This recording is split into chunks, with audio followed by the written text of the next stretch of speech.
before sunrise on a mild summer morning in June 1995. A 27-year-old television news anchor named Jodi Huisentruit hurriedly left her apartment in Mason City, Iowa, headed for work. But she never arrived, and her disappearance has never been solved.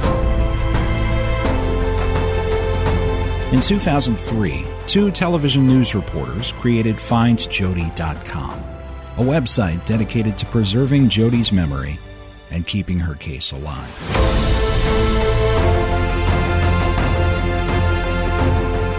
This is the official Find Jodi podcast.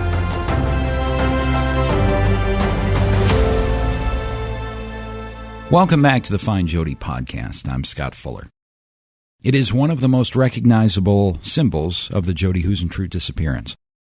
A van, a white van that was seen in the area of the Key Apartments in Mason City, Iowa, which is where Jodi Huisentruit lived when she disappeared from there on the early morning of June 27, 1995. The van has been mentioned so often that it's become a taken-for-granted fact of the case. One of Jodi's co-workers was quoted 10 years after her disappearance as saying, "White vans still trigger something in my head." But the truth is, we don't know for sure what Jodi's abductor or abductors drove that morning. So this might be a back-to-the-basics kind of episode, but it's important to understand where the white van comes from, the reasons it may or may not be involved in Jodi's case, and why, over the years, the Find Jodi team has come to not rely too heavily on this so-called fundamental aspect of the timeline in Jodi's case. That's coming up next. Tonight, the exciting season premiere of Unsolved Mysteries. Rescue teams scoured the countryside. Divers and police dogs covered the Winnebago River and its banks. But there was no trace of Jodi Huisentruit. In fact, the only possible clue was a white Ford Econoline van, much like this one. It was seen in the parking lot of Jodi's apartment building about the time she disappeared. The white van has been around from the beginning in Jodi's case, going all the way back to Robert Stack. That episode of Unsolved Mysteries aired just 2 months after Jodi disappeared in 1995. But what are the origins of the white van, and how much weight do we give it 25 years later? It took 5 days for police to even classify Jodi's case as an abduction publicly, at a news conference on July 1st, 1995. And that's when they also revealed their interest in a mid-'80s model white Ford van. Police had become aware of the van after a tip was called in by Randy Linderman, a man who lived on the same street as Jodi's complex, and drove by it every day on his commute. Linderman was driving a carpool that morning and said he saw a white Ford Econoline van parked in front of Jodi's apartment facing the street. He couldn't tell if the engine was running, but he said he saw the van's front parking lights were on. He said he noticed the van initially because he thought it was a police car. Linderman said the headlights of the van were turned off. I spoke with Randy Linderman about his sighting of the white van in March of 2019. Go up and down that road many times. I ain't never seen it there before. As you know, the timing is very important, and I know it's been a lot of years. And I know that that's not something you pay attention to exactly. If you see a van, big deal. But would you say if you had to pinpoint a time, give or take 5 minutes, what would you say? Ready to be there at 5, I'd probably say 3:50. So I didn't know there was somebody in the car with you, though. No, I was going to pick him up. Oh, over. Gotcha. What were you driving, a car, a truck, or? I think it was my little pickup. I had a little Chevy pickup, and this guy that was with me, I picked him up at Willowbrook. We ride together, we work together, and so it worked out good. And, yeah, we didn't think nothing of it. And I got there, we got talking, and then I heard on the radio, I saw, "Guys, in a white van, you better call the cops and let them know what you seen." And that's what I did. It kind of loops around if you go in the parking lot there, I see. Right before you come out, it was parked right there with the parking lights on, behind some cars there, right before we go up the little hill right there to get out. It was parked right there. It was almost like waiting for somebody to come out or something. And the south side was Jodi's side. As you said, it goes in and then it goes in a circle like an oval. And so it was on the south side, the apartment side, the river side is what I should say. It was on the river side of that circle? Yeah, it was sitting down there. In which direction was it facing? I was facing east. I seen the front of it. It was a 40 Carline van. I didn't see no windows on it. It was on the one side there when I went past it. When I noticed it, I'm like... Did it have its headlights on? Did it seem like the engine was running? It looked like the parking lights were on, to me, anyway. It just something caught my eye because, I haven't seen her there before. I didn't even know she lived there, so I said, God, the apartments. I said, I seen a van here. When he come pick you up, and he said, you should call and let him know what he's seen, and that's what I did. Had you ever met Jodi? I'm talking to a lot of people who just encountered her around town, or you ever seen her before? Never, just seen her on TV, though. This will be difficult to do in audio form, but I'll try to paint a picture for you of where Randy Linderman says he saw the van parked at about the time that Jodi was abducted that morning. We'll also post a graphic and a map at FindJodi.com. Jodi's apartment complex in Mason City has 3 buildings, and the best way to imagine its layout is a football goalpost. Jodi lived in Building C, the smallest of the 3 buildings. That would be the crossbar on the goalpost. The uprights extending north from Building C are Buildings A and B. There are 3 buildings in this apartment complex that form an incomplete rectangle box. In between the 2 larger buildings is sort of a walkway courtyard area, and in the space below Buildings A and B, and above Building C, is a small parking lot. This is where Jodi's parking space was. This is where she was abducted from. To the south of Building C in the complex is the Winnebago River. To the west is a campground. To the east is Kentucky Avenue. Into that parking area between all 3 buildings where Jodi's car was parked on that morning, there is only one way in and one way out. That's on Kentucky Avenue. There's a driveway from Kentucky that loops in an oval where residents of all 3 of the buildings park, but they're all assigned parking spaces, and all the people in Building C park in that oval area, like Jodi did. Pulling into that one-way in, one-way out entrance of the parking lot, you would typically pull in and stay to the right and oval your way around to the area closest to Building C. And then after you looped around, you would exit the same driveway that you just came in. From where Randy Linderman says he saw the van would have pulled into the driveway to the right, as you typically would, pulled all the way around the oval, and then stopped and parked right next to Building C. Jodi's apartment unit was on the second of 2 floors, was on the top floor, and it was on the west end of Building C on the top floor. There are 2 entrances and exits from Building C. She would use the westmost entrance because it's right next to her apartment unit on the top floor. Jodi would walk down the stairs and exit. To her left, to her west, would be the campground and a dumpster, and the back of the van would be to her right, toward the east, facing the exit point back onto Kentucky Avenue. So if the van was there that morning, and if the van were still there at the time that Jodi walked out the door, to her right, about 10 or 20 yards, would be the back doors of the Ford Econoline van.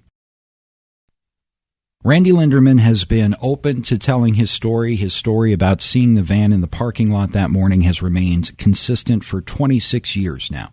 He has not substantially changed any of the details of what he saw that day.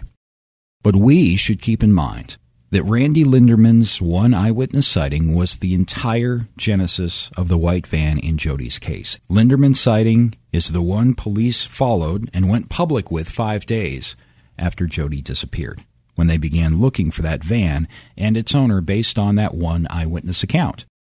And it should be noted that driving at speed limit south on Kentucky Avenue, as Linderman says he was that morning, any vehicle parked where Linderman said he saw the van would have been visible to him for only about 6 seconds.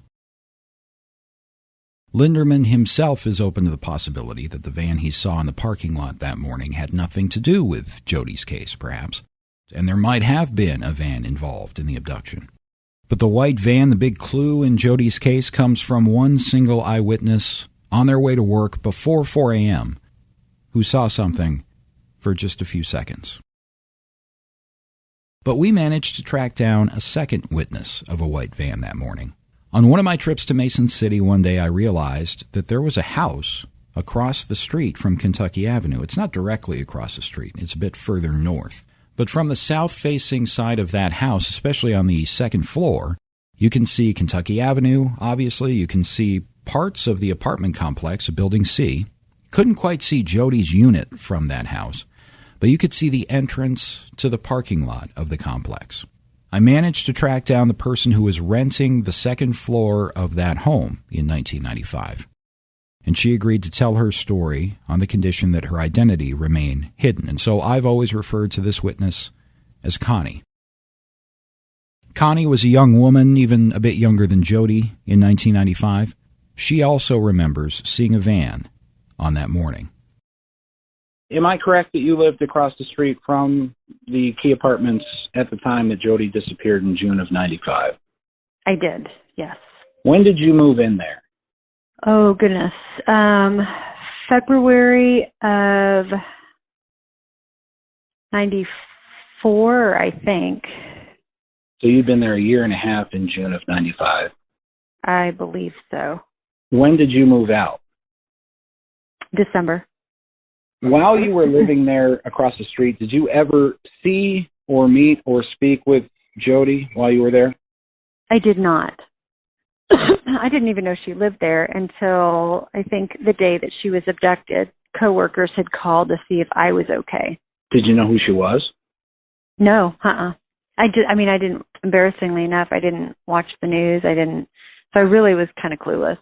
Did you ever feel unsafe while you lived there? Hear about break-ins or strange people around or following you even or anything like that? Not at all. In fact, I would often get up and, like in the spring and summer, I would get up and walk at like 5 and 5:30 around the neighborhood. If I recall correctly, there was like a tract of like kind of undeveloped, or it was just going to be developed land, not kind of behind the house where I lived. And so I would often walk back there, by myself and not think anything about it. I never walked by myself after Jodi's disappearance. Did you have any relationships, regular male or even female friends who would come over on a regular basis from the time you lived there up until Jodi disappeared that you can think of? There was a girl that lived in the apartment where Jodi lived that we would visit one another's apartments. She and I both worked at Opportunity Village together, and so we would sometimes share supper or coffee or walks or whatnot. What did she do? I think she was like a care assistant. She worked with the residents, the day shift. So she would come over across the street and visit sometimes? Me, yeah, and vice versa. And I'm guessing since you didn't know who Jodi was, that you don't remember talking about her with anyone before she disappeared? Oh, heaven, no. She was not. She was just nowhere on the radar. So what do you remember of that morning or that day? So it was hot, and so I would sleep with my windows open. There was a large tree that grew in the front of the house where I lived, so that I could look out and see like the apartment complex, but not super, super clearly. So there was some blockage from the window. But I remember 4:30 hearing cars, like car doors, and just sort of rolling over and thinking, good heavens, like what is going on? Because I'd never heard it before. The street was really, really quiet. And I rolled over. I saw what looked to be like a white or a light gray van on the street, not in the parking lot, but in the street. And I really didn't think too much about it. I didn't see any people, and went back to bed. And as I was sort of falling back asleep, heard another door close. And when I woke up, 2 hours later, I guess, the van was gone, and I didn't think anything, I really honestly didn't think anything about it. Didn't turn on the news because I just didn't. I was, early 20s listening to the radio, I guess, and as I would get up. And one of my coworkers an older couple called me that morning to see if I was okay. And I remember thinking that was really strange and was asking, well, why wouldn't I be okay? And they said, well, Jodi Huisentruit didn't go to work today. And I remember asking, well, who is Jodi Huisentruit? And they're like, well, the newscaster. And then I proceeded to ask, and that, what does that have to do with me? And they said, well, she lives across the street from you in those apartments. And you look just like her. And I was like, what are you talking about? And they said, well, turn on the news and you'll see. And at the time, I think they were starting already to start showing some pictures of her. And I remember thinking, oh, that is really a little freakish. But the people that had called for like, I don't know how many months after, had me call when I would get home to let them know, because they knew I was alone. Call when you get home, call when you leave for work. And so that was kind of it. I remember a detective of some sort came over several days after, wanted to know, he looked through windows to see, well, what could I see out my bedroom window, and wanted to know what I had seen or heard, and kind of told him exactly what I just shared with you. And that was pretty much it. So you can see not quite the driveway, but the entrance to the driveway, right? Of the apartments and of my driveway, yes. Yeah. But the van that you're talking about was parked on the street. On the street. Mm-hmm. It was facing south, or which direction? Oh, Scott. Okay. So when I looked out the window, the headlights were pointing toward Jodi's building, like in that direction. On the street. So does that make sense? Yes. It was parked between you and the entrance to Jodi's driveway.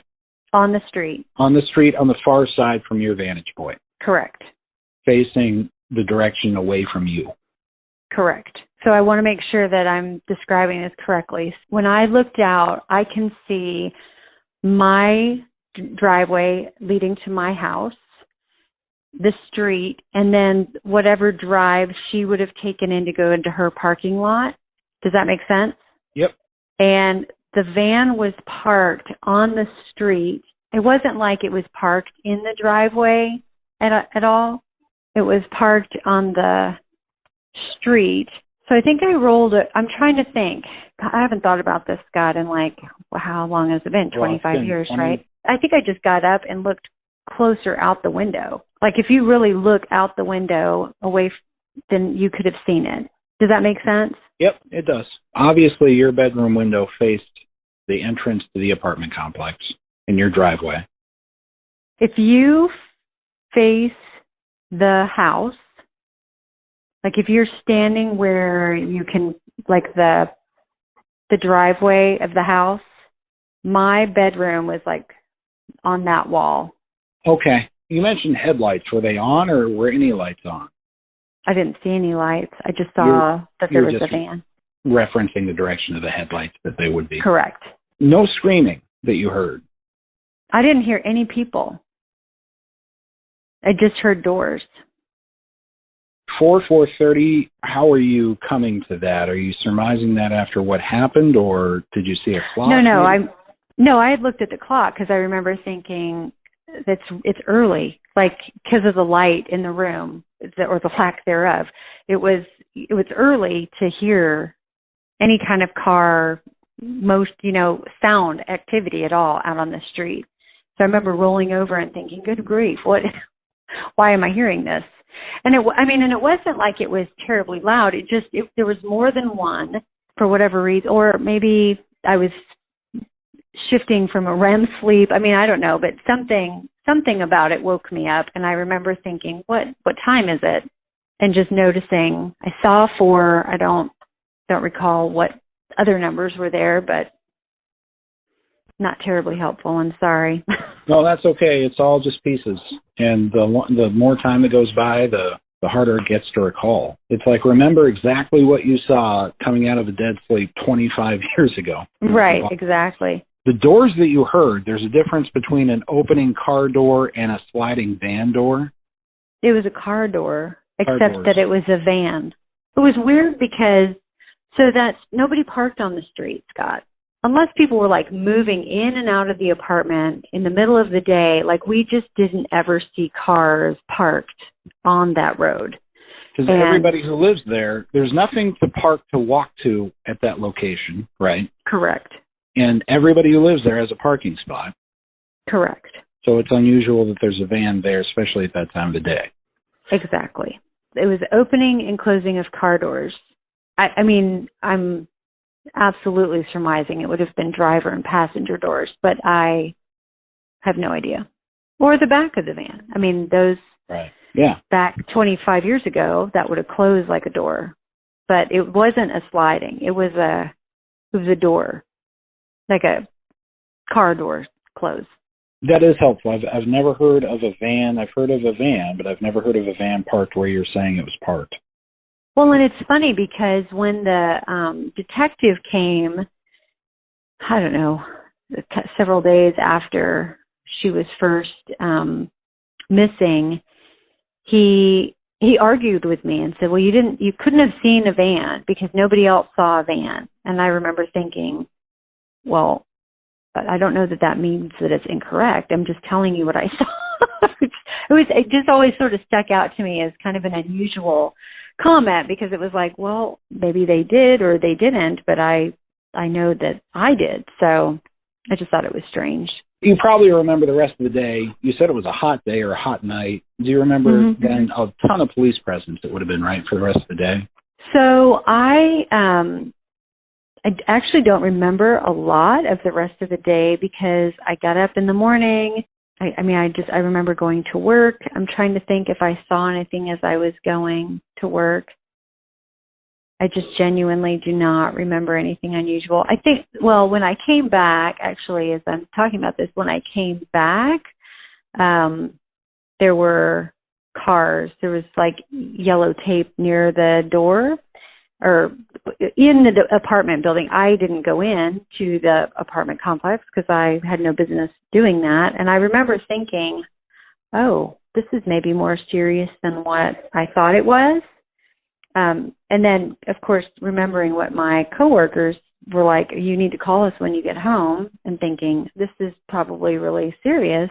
And I remember going home and closing all of my windows and thinking, oh gosh, I'm going to boil because it's really hot and I have no fan and no air conditioning, and trying to really wrestle with this idea of, okay, how am I going to stay cool in the summer but safe at the same time, because I don't know that I'm safe anymore. So we have two witnesses who saw a similar van at about the same time that Jodi was abducted on that morning in the area. What to make of these two sightings? Separately, can they be put together to form some kind of narrative picture of what happened that morning if a van were involved?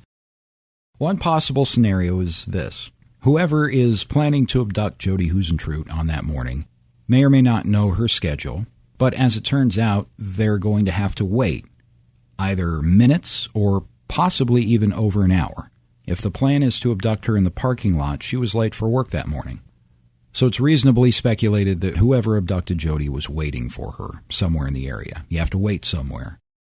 So in this hypothetical scenario, the abductor or abductors park a van where Connie saw the van on Kentucky Avenue. And from that vantage point, you can see Jodi's apartment unit. You could see the lights come on, might even be able to see inside the apartment to some degree. Parked on the street would perhaps be a less conspicuous place than parked in the parking lot of the complex. And so this person or people are parked on the street until the light in the apartment complex turns on. This is where Connie saw the van. Once the apartment light goes on, the van pulls into the oval and around into the parking lot, into position, so to speak, to abduct Jodi.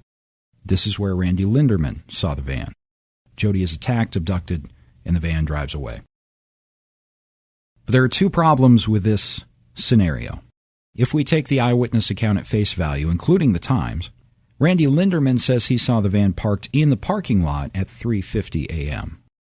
Connie, from across the street, says the van was parked on Kentucky at about 4 or 4:30. So this is backwards in the scenario that we just laid out. There are ways to speculate and come up with variables that make it work. But under that scenario, Connie should have seen the van before Randy Linderman saw the van. Assuming for the moment that Randy Linderman saw the van that was involved in Jodi's abduction, where it was parked. As Jodi would have been exiting her apartment complex, the van would have been, again, about 10 to 20 yards to her right. But police believe that Jodi reached her car. They think she at least had the car key in the driver's side door lock because it was slightly bent. The explanation for this is that Jodi had gotten to her car, put the key in the door, and then was attacked at that point with enough force to slightly bend the car key. There's a median strip where cars on the right side and the left side of the oval park facing each other. Police have said that much of the evidence, much of Jodi's items, was found in that median, and that those items seem to be in a path leading straight east toward Kentucky Avenue. This includes drag marks that were found. Police believe that Jodi was dragged unconscious or otherwise at some point after that attack. But the point here is that trail of evidence and the drag marks, all of it seems to be going east. This is MCPD Detective Terrence Prochaska. They started walking between the cars. They started noticing more things. Their hair dryer. There's an earring over here. Then there's some paperwork here. Red high-heeled shoes. You can see drag marks. Now retired Mason City Police Lieutenant Frank Stearns, who worked Jodi's case from the beginning. Because of the large amount of items that we found struggled and the area that those items actually covered, it was very apparent that she was fighting for her life. Based on photographs and video that were taken the day the investigation began and in the following days, and based on public police statements made over the years by investigators who worked the case for MCPD, it's apparent that Jodi Huisentruit was attacked at her car and that the attack and the struggle and the eventual abduction of Jodi occurred in the median, in the space in between the cars. The trail of her belongings leads straight east through that median.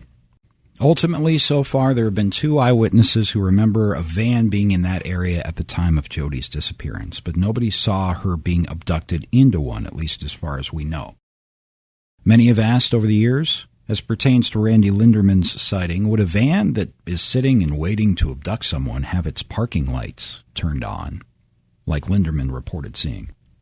For all we know, the van was delivering newspapers or picking up anybody else in the complex who lived there.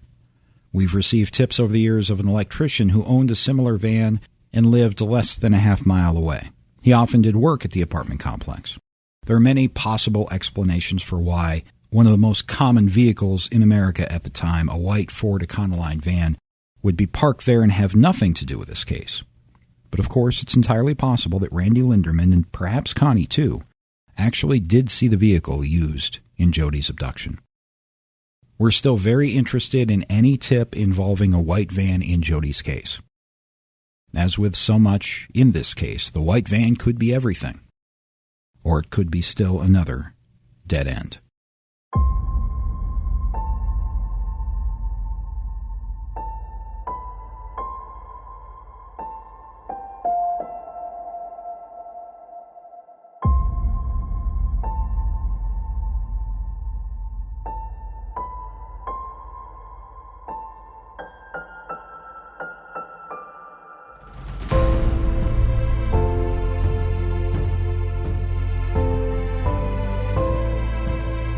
Thank you for listening to the FindJodi podcast. FindJodi is a not-for-profit organization staffed by volunteers. Any and all donations made to FindJodi or revenue generated by it, such as the ad you hear in this podcast, go exclusively to our efforts to pursue answers in Jodi's case and raise public awareness for it.